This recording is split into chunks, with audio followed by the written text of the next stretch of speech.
అందరికీ నమస్కారం అండి. మా ఊరు ఎత్తు కబుర్లకు స్వాగతం సుస్వాగతం.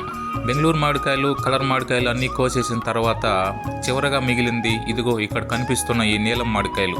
ఈ నీలం మామిడికాయలు కూడా కోసేద్దాము అట్లంటా ఉంటే మా ఇంట్లో వాళ్ళు అరే అప్పుడు ఎందుకు కోసేసేది, ఇంకా 2 రోజులు ఉన్నాయి అనేసి ఒకసారి మామిడి తోపు కాడికైతే వచ్చి చూడడం జరిగింది. చూస్తే ఎక్కువగా మాగిపోతూ ఉండదు, మరి ఎందుకు ఆలోచన చేసేదనేసి నిన్న మొదటి కోత కోసామండి. కోసేసిన తర్వాత కాయలన్నీ ఇలా పేర్చి పెట్టేసినట్లయితే ఇందులో ఉండే పాలంతా ఉడికిపోతుంది. ఉడికిపోయిన తర్వాత ఇలా ట్రే తీసుకొని ఫస్ట్ ఒక లేయర్ అంతా పేపర్ వేసుకొని పేపర్ పైన మామిడికాయలు వేసుకున్నట్లయితే ఒకదాని తర్వాత ఒకటి ఇలా కాయకు అతుక్కోకుండా ఆ పాలంతా మరకలుగా అయిపోకుండా ఈ విధంగా చూడడానికి చాలా చక్కగా కనపడుతుంది.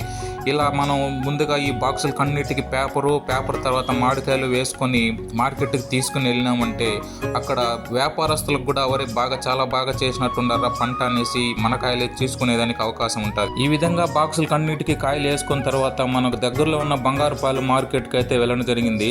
అక్కడికి వెళ్ళిన తర్వాత మన మామిడికాయ బాక్సులన్నీ ఒకదానిపైన ఒకటి ఈ విధంగా పేర్చి పెట్టుకున్నట్లయితే చూసే వాళ్ళకు చాలా చక్కగా కనపడుతుంది. అరే మాధవరం మామిడికాయలు వచ్చినాయిరా, అందులో నీలం కాయలు అంటే చాలా స్పెషల్ అనేసి బయట వాళ్ళు వ్యాపారస్తులు మన మాధవరం నీలం మామిడికాయలు కొనేందుకు ఈ వీడియోలో కనిపిస్తున్న విధంగా ముందుకొచ్చి మరీ కొంటారండి.